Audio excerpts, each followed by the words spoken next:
Have you ever felt like life is pushing you to become more? Like each challenge, every heartbreak, and every joy is whispering a deeper message. It's not just your imagination. Both Jesus Christ and Carl Jung, two of the most transformative voices in human history, one spiritual, the other psychological, pointed to the same truth. Life is not meant to be endured. It's meant to evolve. Jesus said, "I came that they may have life and have it more abundantly." Jung wrote, "Until you make the unconscious conscious, it will direct your life and you will call it fate." To men from different times, different paths. Same core message. Wake up, grow, transform. Because staying the same is not an option. In this video, we're going to explore 5 powerful practices that can supercharge your evolution, rooted in the timeless wisdom of Jesus and the psychological depth of Carl Jung. These are not just spiritual ideas or intellectual theories. They are practical tools to help you become the fullest, truest version of yourself. If you're tired of repeating the same patterns, if you're ready to break free from what holds you back, and if you feel that call deep inside to evolve beyond who you were yesterday, then stay with me, because your transformation starts now.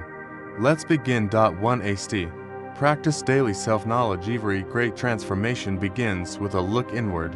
Carl Jung believed that what we ignore within ourselves will eventually control us from the shadows. That's why he urged us to observe, reflect, and write, to become aware of our emotional patterns and unconscious behaviors. He once said, "The shadow is the greatest teacher for those willing to learn." And how do we begin to learn from it? Start small. 10 minutes a day, that's all it takes. Open a journal. Sit in silence. Meditate. Ask yourself, what emotion stood out to me today? What triggered me? Am I repeating an old pattern I've seen before? No judgment, just honesty. Write it down. Feel it? Understand it. Jesus once said, "You will know the truth, and the truth will set you free." And what greater truth could there be than truly knowing yourself? When you begin to name your fears, your habits, your wounds, you loosen their grip. You stop being a prisoner of your past and become an author of your present. So today, before the day ends, give yourself those 10 minutes. Not for the world. But for you, for your truth, for your freedom. To ND. Embrace and transform your shadow. There's a part of you you've been taught to hide, the part that gets angry, jealous, insecure, the one you judge, fear, or deny. Carl Jung called it the shadow, but he didn't tell us to run from it. He told us to face it, to understand it, to integrate it, not repress it. He wrote, "One does not become enlightened by imagining figures of light, but by making the darkness conscious." You see, your shadow in evil, it's unconscious, and once you bring it to the light of awareness, it can actually become a powerful ally. Jesus knew this too. He once asked, "Why do you look at the speck in your brother's eye, but fail to notice the beam in your own?" He wasn't condemning, he was inviting us to look inward first.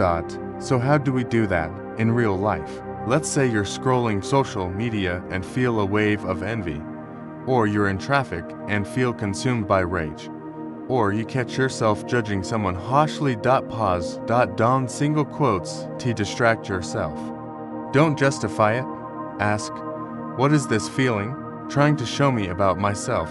What am I avoiding, fearing, or projecting? Maybe that envy is revealing your forgotten dreams. Maybe that anger is masking a deep sense of powerlessness. Maybe that judgment is really a fear of not being enough. This is shadow work. It's not comfortable, but it's liberating, because when you stop running from your darkness, you stop being controlled by it. And in that space of awareness, healing begins. 3. RD. Cultivate practical love. Actions. Not just words. Real growth is measured by what you say, but by what you do. And nowhere is that more evident than in the way you treat others. Jesus gave us one of his most powerful commands. Love one another as I have loved you. Not a vague, abstract love, but a love rooted in action, in sacrifice, in presence, and Carl Jung echoed this truth in his own way. He believed that relationships are mirrors, reflecting our inner world. He taught that when we serve others, we're not just helping them, we're healing ourselves. So, what does practical love look like in the modern world?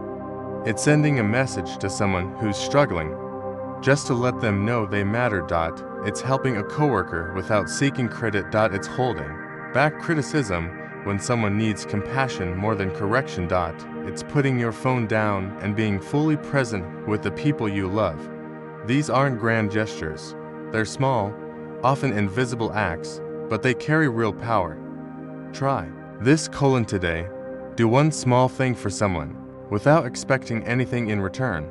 Then pause. Notice what happens inside you. Notice how it shifts your perspective, how it brings meaning, clarity, even peace. Because love, when practiced consistently, becomes a force of transformation, not just for the world, but for your own soul. Fourth, seek meaning, not just comfort. We live in a world that constantly pushes us toward comfort, quick fixes, instant pleasure, the path of least resistance. But real growth, real evolution, comes when we choose meaning over ease. Carl Jung understood this. He often quoted Nietzsche's idea, "He who has a why to live can bear almost anyhow." But Jung took it further. He believed that when we lose touch with our inner purpose, we don't just become lost. We become anxious, depressed, disconnected from life itself. Jesus echoed the same truth with piercing clarity when he asked, "What good is it for someone to gain the whole world, yet lose their soul?" Let that question sink in, because we live in a time where gaining the whole world, money, status, possessions, is idolized. But if your soul feels empty, if your spirit feels numb, what's the point? Here's the shift. When life gets hard, when you're in pain, confused, or stuck, don't just ask, "How do I get out of this?" Ask instead, "Why is this here? What is this challenge trying to teach me? What part of me is being asked to grow?" Write down your answers.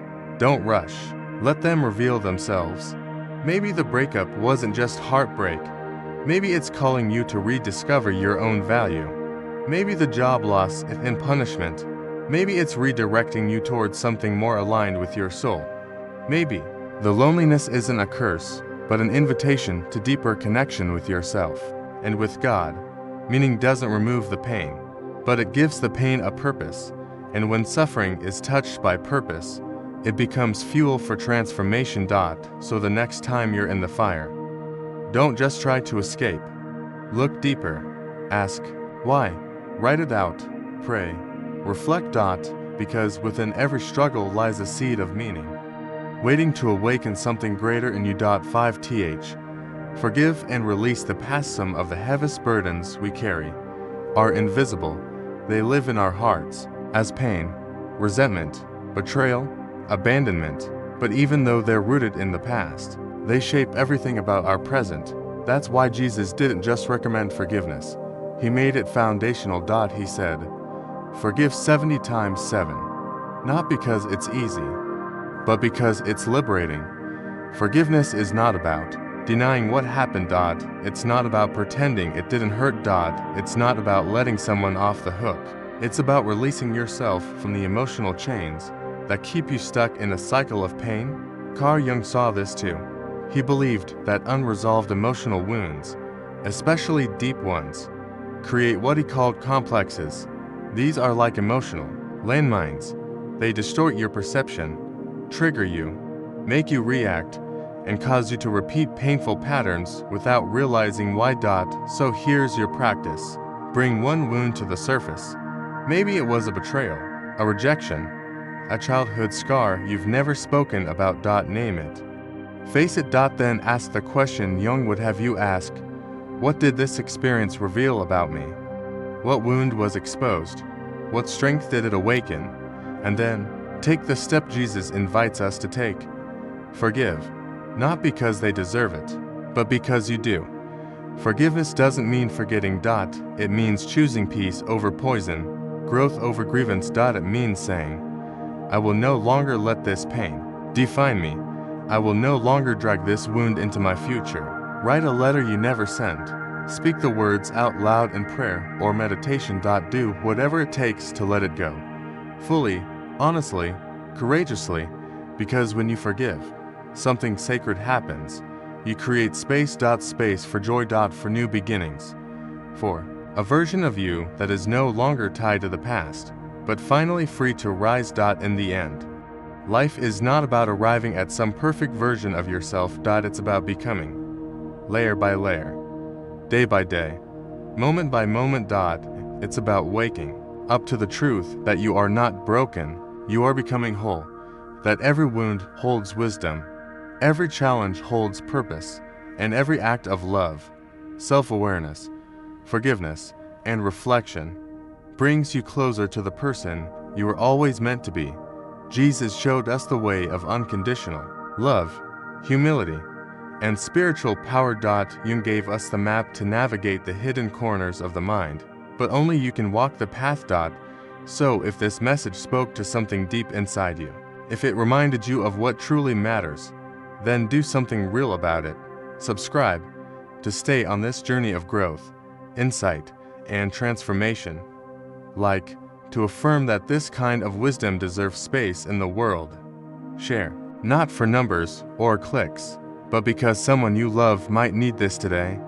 Maybe desperately. And as you continue forward, remember, you don't need to be perfect, you just need to be present, because your evolution is already in motion. Keep growing, keep forgiving, keep rising, and never forget, you are made for this.